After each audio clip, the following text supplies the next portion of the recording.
So another update on the Doxa Chinese cheap headlights, the D1S Xenon bulbs.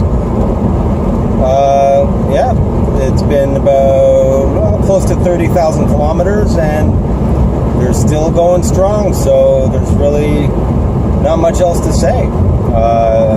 Definitely going to be purchasing these again once these ones die out eventually.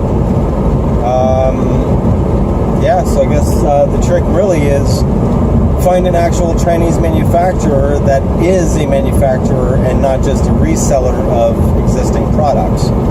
And that would pretty much be it. I mean, you can see for yourself here that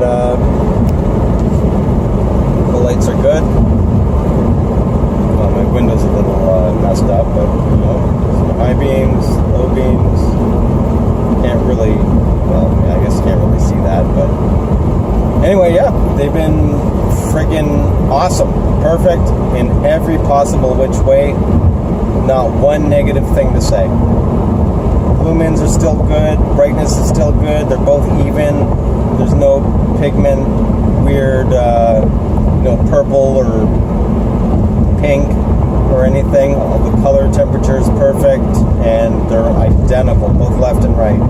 So yeah, I endorse them wholeheartedly. Anyway, I'm out.